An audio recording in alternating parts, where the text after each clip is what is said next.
Hey, how you doing? This is a bit of a different one. I figured that in addition to my prediction reactions, I'd give a grade on each team's performance with a bit more advanced metrics, as well as show you who my VORP stars are for each team. Here's the list of parameters that we'll be exploring in this particular video, and so without further ado, let's get started. Richmond, F. This was supposed to be a rebuild year, not a fall apart down the road year. They were 3 goals away from being the first winless side of the modern era, and their Pythagorean win total of under 2 is one of the worst that Richmond's ever been. Their best and fairest is leaving. Their best player on VORP numbers is also leaving, and there's only one other bloke in the top 100. That's honestly outrageous. Adamuze seems as bad a coach as he is a Scrabble hand. Stole that one off Dennis Cometti. This is the lowest scoring Richmond side of the 22-game era, which makes their low player value average up front unsurprising, with a defence that shipped more points per live minute than the Tigers of the 1990s. Shai Bolton really added to his trade value by having the second biggest VORP drop-off of 2024, while Marley and Pickett and Dan Butler both pulled special tricks by dropping 100 places from a starting point in the bottom half. Yes, I know Butler's not with Richmond anymore, but you can't take the Richmond out of the boy. Jack Graham also slid down the table alongside so many of his future teammates, with Noah Bolter doing it slightly worse. Ryan Mansell was the only top 100 improver. Nothing went right. A horrendous year from start to finish, and the scary thing is that 2025 might get even worse. North Melbourne, E.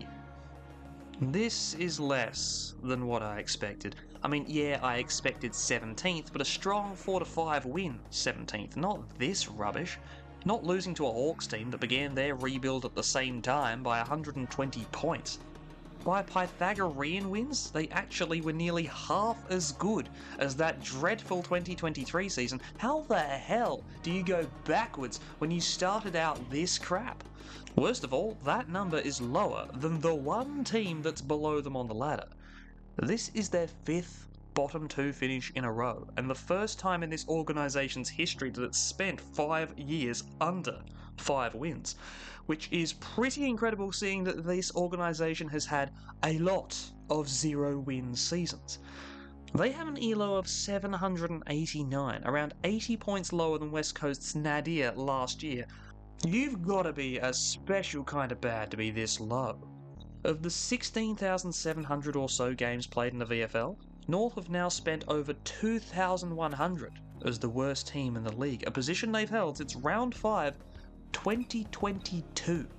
Harry Sheasel is quickly becoming the only good thing about this team, coming 12th in overall VORP, with a fair gap to the Roos' next best in 61st placed Tristan Xerri.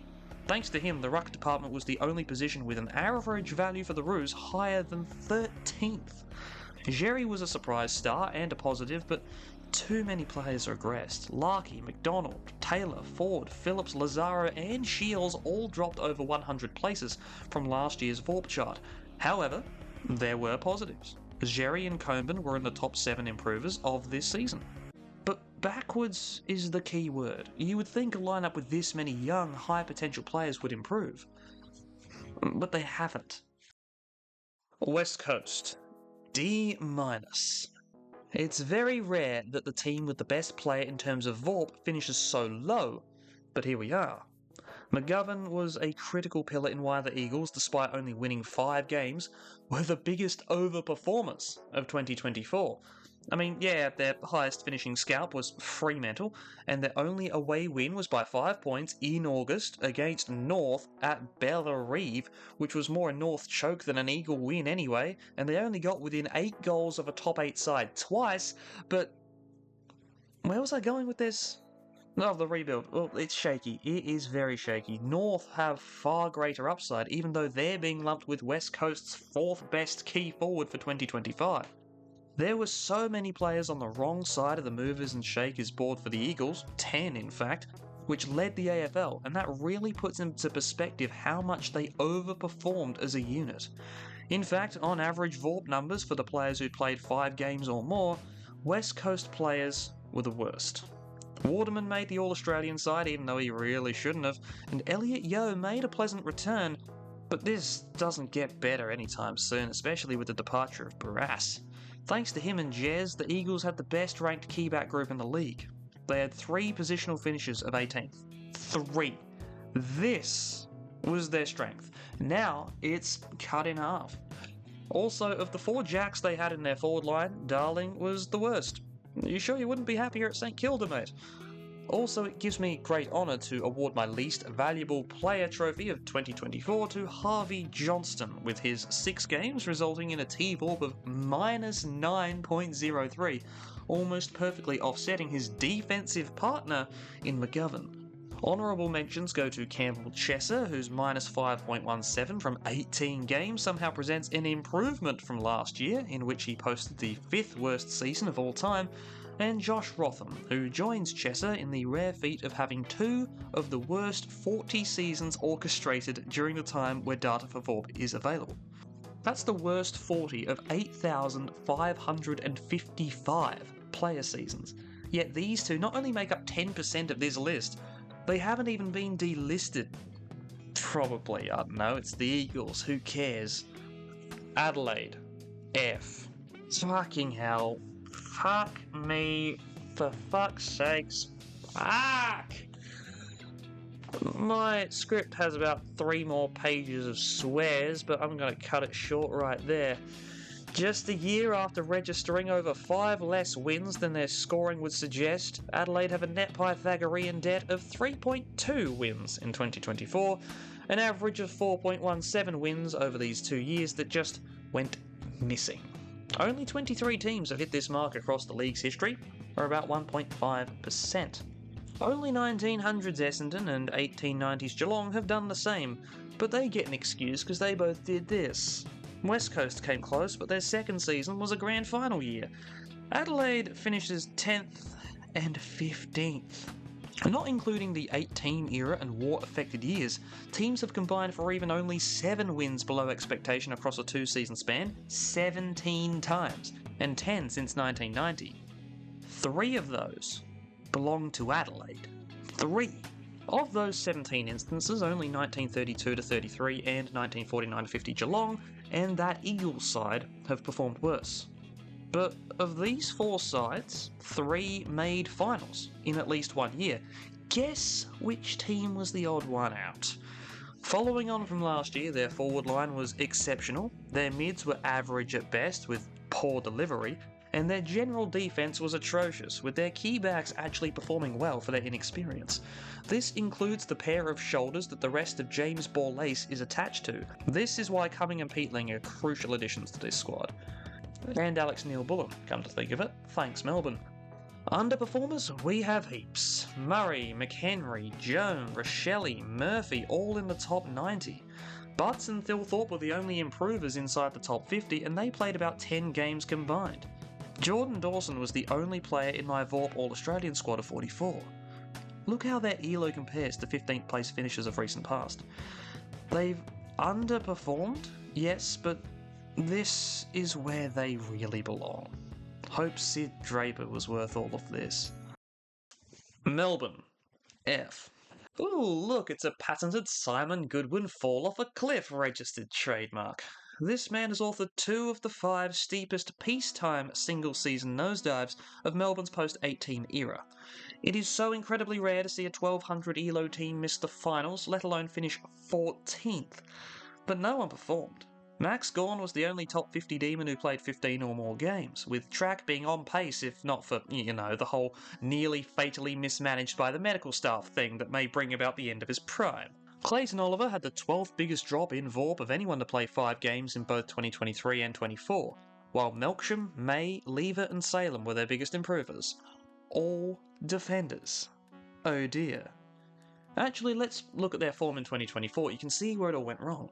Round 14. In a close second term, Track goes down with an injury you'd normally see in a car crash. He comes off, Demons lose. With a fully fit Track, they're 7 and 5. They then lose the 31 points per game he generated. They go 4 and 6 without him. With Clary underperforming this badly, Track was the glue. There was only so much that May and Lever, basically two of the same player, could do to stop opposition onslaughts. Their general defenders were unable to keep up, and their key forwards didn't score. You're not going to go anywhere if your defenders don't defend and your forwards don't score. So this, statistically, does not come as a surprise. Gold Coast, D. D+, D. Man, it sucks to be the Gold Coast, doesn't it? A record amount of wins in a season for them, their highest scoring season on record, winning all but a couple of home games, with their second best ever season by Pythagorean win totals, and they finish 13th. Not even equal with their best finish, 13th. Their inability to win away from home means they finished their 14th season without a winning record, passing the Hawks of the 40s and 50s, claiming the longest such streak since the Saints of 1959. Sam Flanders' marvellous best and fairest campaign saw him 32nd in VORP, but a backman winning that prize is rarely a good sign for your club. Of forwards who played more than 10 games, only Hollands, King and Lukosius posted positive F-VORPs, and Jack's leaving. Yet another first rounder out the door before the age of 25. Yes, Witts, Rauer, Miller and Anderson put in good numbers, they always will, that's why they're this high. The problems for the Gold Coast start here, up front, and really become apparent here in defence. They've had a lot of improvers, yeah, but of course they have. You see where they've been the last couple of years? 2014 was the one that got away, but this was the closest they've gotten. They tasted finals, and they had a damn allergic reaction. St Kilda, C-. I am really sad about what St Kilda's become. One of the most interesting teams in the league were statistically average, in every way, and they played like it. Henry shot up the VORP charts with a bullet, as did Battle, who'll be a valuable part of the Saints lineup for years to come. Oh. Only the two Jacks were in the top 50, with a smattering of their trademark weird players in the lower part of the top 100. Not much else to say, really. Their defense performed above average, but it's a Ross Lyon team, you already know that. Their key forwards did nothing again, typical Ross Lyon / Max King story. It must be said, though, that although few Saints set the world on fire, only Hugo Garcia dropped beneath -2 whilst playing at least 5 games, which as a team is really impressive, and it's a fantastic commitment to mediocrity that belongs nowhere near the club I love so much for being the exact opposite of normal. What else is there to say? Seriously, there's nothing in my script after this. What else is there to say? Apart from that the Lion experiment may be ending very, very soon at this rate. Essendon, C+, I guess? What was this season for Essendon, really? They choked away a season in which they were second at the halfway point, but their team stats would suggest that, if anything, they deserved to finish well lower than they actually did. Only Langford and Zach Merritt showed any merit by placing in the top 50, with a couple young guns in the arse end of the top 100 showing that there were no real star efforts, at least none that lasted the season. Durham in particular actually had a hell of a year, rising the second most places of anyone from last year. Todd Goldstein, though, well, he rather predictably tumbled off the face of the planet. Essendon may have a long-term ruck problem once he retires, probably next year, and once Draper goes to Adelaide, because of course he will. In fact, they had a ruck problem this year. Their ruck battery was better only than Richmond's, if you're the sort of person who believes that ruckmen are actually important, because only Max Gawn has had a top 40 rucking season since 2012, and won a premiership in the same year. The Dons confused me with total VORPs too, registering the 6th best value average, which dropped to 10th if you weight all their player outputs by games played. They had 23 positive contributors, which is nuts, but only 14 played 2/3 of the season or more. 2 of their top 4 contributors combined for 18 games. Chuck out those outliers, and it tumbles them down the table. The Dons' defense kept them in it. Only one of their backmen registered a negative TVOL. Guess which one?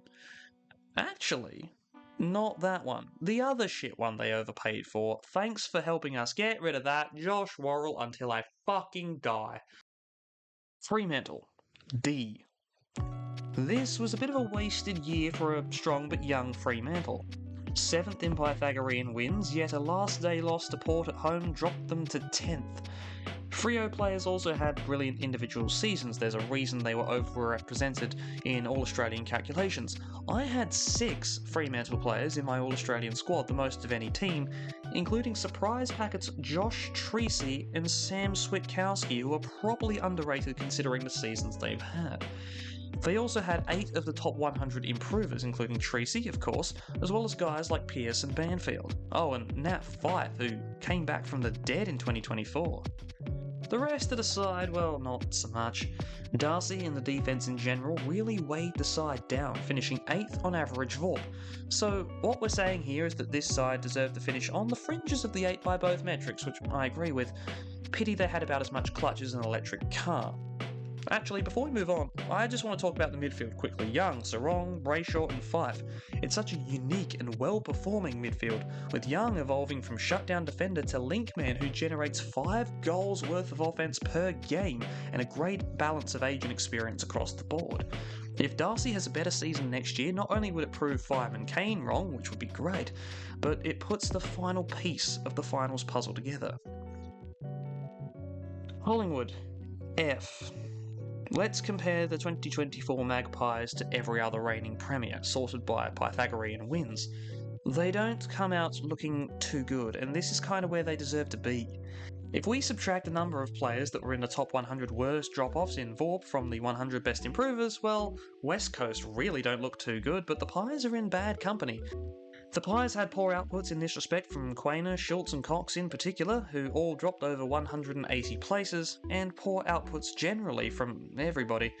The Pies, who finished 9th, had the 15th worst average VORP per player. Only their general forwards performed even slightly above average. After Dacos, what do we have? Darcy Cameron? Then a 78-year-old Scott Pendlebury, a sniper rifle and a latte addict. 6th place? He's gone. This has to be seen as nothing else but an outright failure. No dice. Carlton, C-. If we're talking about expectations from the media, Carlton get an F as they were virtually anointed flag winners in March.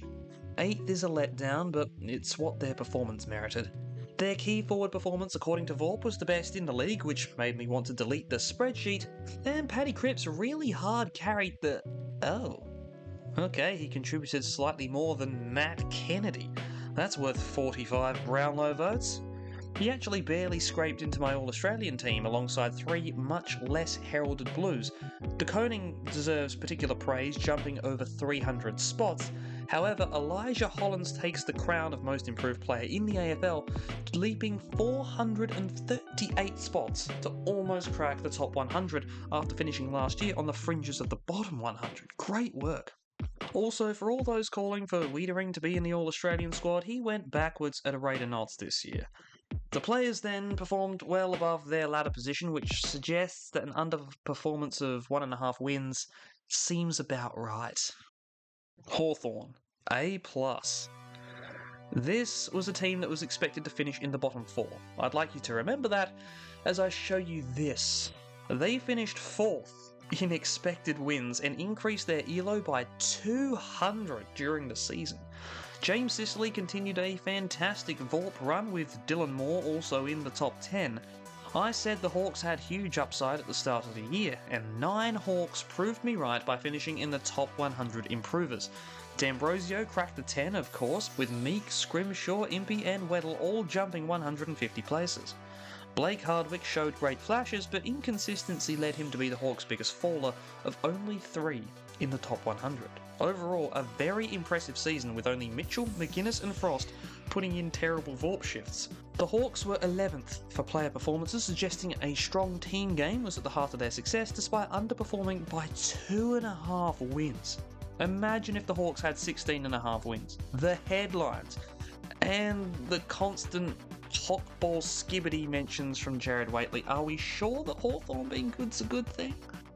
Western Bulldogs, B. So the Dogs were actually good this year, except they weren't. Yes, their Pythagorean win total was only slightly worse than a Sydney side that looked set for 20 wins, but their player value was only 7th, 9th if you weight it by games played, with second place Bontempelli not only doing supreme heavy lifting, but submitting his biggest Brownlow robbery claim so far. Seriously, what a weird season.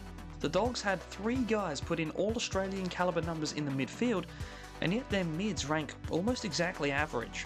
This is due to Harvey Gallagher being, by games played, the 4th least valuable player in 2024, as well as Caleb Daniel having the biggest drop-off of any AFL player this year. Norton, Darcy and Jamara combined for the second best key forward combo though, but the real issues lay with that defence. Of the 33 Dogs to play 5 or more games, 11 registered negative VORPs. 5 were defenders, with Caulfield being the 12th least valuable in the AFL. That's the real story there. The Dogs didn't concede too many points, which led to their really high Pythagorean win total, but the defenders seemed to fall apart in crucial moments that allowed their opposition to win close ones. Same story as last year, really. Brisbane, A+. They finished where they deserved to be. Incredible, since everyone and their dad who wore a Lions jersey seemed to do an ACL at some point. No positional VORP rank was below 10th, with their general forwards ranking 2nd, even with a bad season from Charlie Cameron by his standards. Overall, this meant that they were runners-up, and if you weight by games, the team with a million injuries finishes top. This is because they had a consistent core. Of their top 10, 1 played less than the 23-game weighting maximum, which was Zach Bailey, with 22. Of their 8 players in the minuses, only Fletcher missed less than a month of action. In addition, they've topped the table of players in the top 100 improvers, as well as having the least players regress. Archie and Lohman predictably led the charge of the Lions' rises, although because of his dual position nature on the AFL lists, it does count Callum twice, which, cheating, but Port get that with JHF, so whatever. Even Starcevic registered 150 places risen, whilst the only Lions to backslide were Bailey and Cameron, who both had really good 2023s and only regressed to slightly above average rather than being bad. And as if to confirm how the Lions deserved to be the premiers, they didn't just take over the ELO rating lead in the finals. They did so in round 18, only 5 weeks after being 13th. I don't care what you say about bad starts, the Lions deserved to win the premiership. GWS C. The Giants had, by my count, 9 of last year's top 100 players. I said at the start of the year that this would not be maintained. Alas, 9 Giants slid down the rankings by at least 70 places. Bedford sunk like a rock, while Taylor was a victim of his 7th place 2023, unsustainable numbers for key backs. Kieran Briggs had second-year blues, while Tom Green fell 73 places, which was rewarded with 25 Brownlow votes in a turn of events that even shocked GWS as a whole. Despite this, their stars shone brightly enough to rank the Giants 3rd in value per player, led by their forwards and backs, with their midfield sagging, which makes sense as that's where they lost both of those finals. Hogan and Daniels led from the front, whilst the media have started to latch on to Jack Buckley. Just saying, my VORP algorithm correctly picked out his worth last year. Just don't ask about Snooze or Xavier. That being said, I have a measure for players like Bedford: impact rating. We take a player's points per disposal, their clearances, non-centre clearances count for half, and tackles, and divide that figure by their time on ground. Excluding midfielders, Bedford comes out on top, comfortably. The team though, well, they fell broadly where they deserve to be. The upside for next year though? Massive. Geelong, B+. A Geelong team that doesn't veer wildly from everyone's expectations month to month is a Geelong I don't want to know. People had them missing the finals. I had them 7th. No one had them 3rd, with the best non-weighted VORP per player in the league, partially because no one knows what VORP is because I made it up. Well, in footy anyway. The Cats were led by Stewart, who by VORP is by far and away the best player to debut since 2013. Hawkins, Blitzarves and Rohan fell off cliffs as they hit the age of 57, yes, but the Cats had 8 top 100 improvers in their stead, topped by Brandon Parfitt, who was rewarded with a fresh contract. Wait, what? Okay, guess they don't need him, with Guthrie, Bowes, Bruin and Holmes all climbing by 220 spots, the most by any club over that level, with Holmes joining Stewart, Cameron and Myers in the top 40 overall. My worry is that their key position stock isn't quite there, especially with Hawkins retiring. Henry was the only non-Cameron key forward to finish a standard deviation, that's what these units actually are, above average, only just doing so. Their key backs are also ranked 15th league-wide. If I were them, I'd have been angling to land a big fish at a key post for next year, instead of adding sparkles to a top 6 midfield. Port Adelaide, B. Port aren't that good. Their midfield is elite, yes, and my VORP data confirms this by placing them at number 1.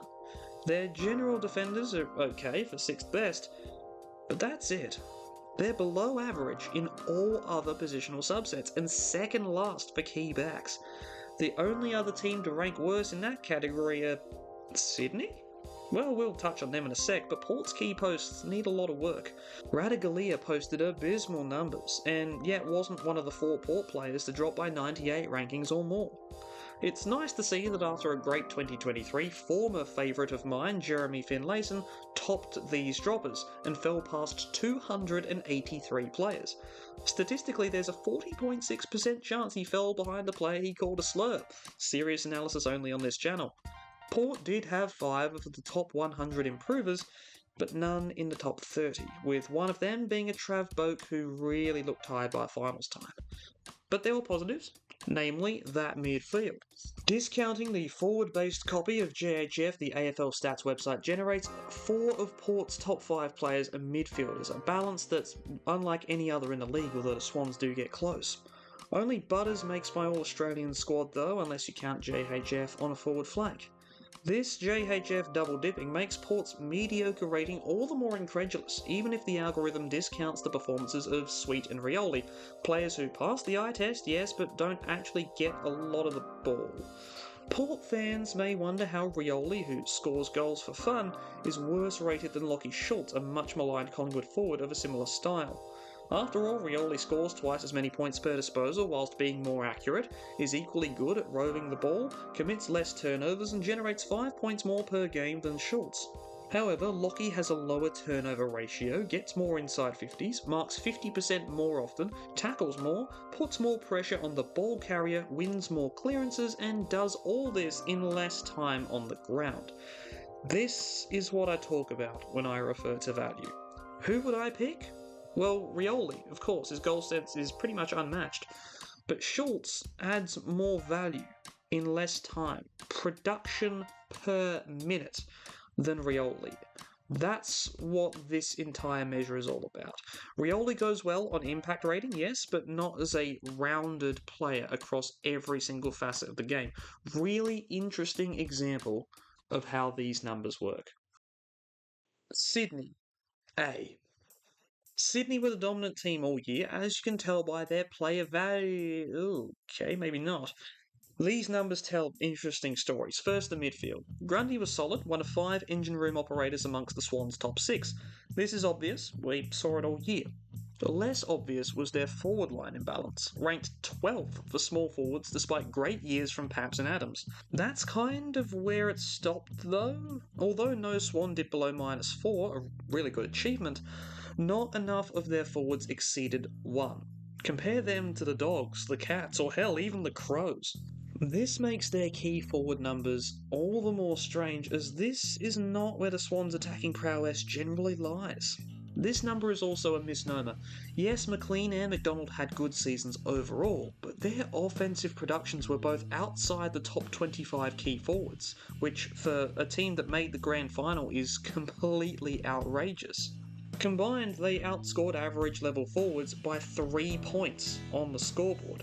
Their defensive contributions, though, were top class, only beaten in this position by Josh Treacy, and numbers which make up around half of both of their VORPs. This profile is great for one key forward, a real Tom J. Lynch type, but not for both, hence why they and the Swans at times struggle to score. Then we get to the back line. Nick Blakey lost the most contests of the top 16 defenders, but VORP loved his attacking power, whilst Matt Roberts' midfield contributions helped him above 2. Their general defenders were so attacking, which meant their key backs had to be dour, unremarkable, and VORP doesn't like that unless you're really, really good at it, i.e. Sam Collins last year, or Jack Buckley, or Connor Wright, basically any of the GWS tall defenders, essentially.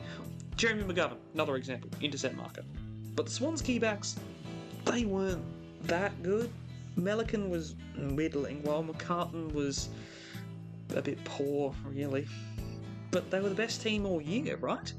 Well, no.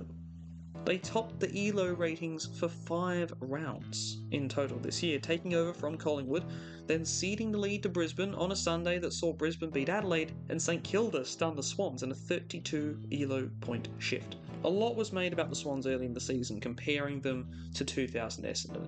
They were never on that level, let's face it, and their attacking heavy style led to deficiencies behind the ball that really got exposed at the end of the season. This is going to be an interesting problem for John Longmire to fix. My numbers kind of expose that in a bit of a roundabout way. You got to go digging, but there are fundamental problems with this lineup that need to be changed. There needs to be more defensive focus. So that's my attempt at serious analysis this year. Let me know if you enjoyed it below, and let me know where your favourite player ranked in VORP and how you feel about your team's ELO rankings. I'm actually going to make a video sometime in the off-season about ELO rankings and which team has been the best in the league at various stages in the league's history, and which team's the best of all time, and so on and so forth. But yeah, that's it. Cut to the outro, I guess.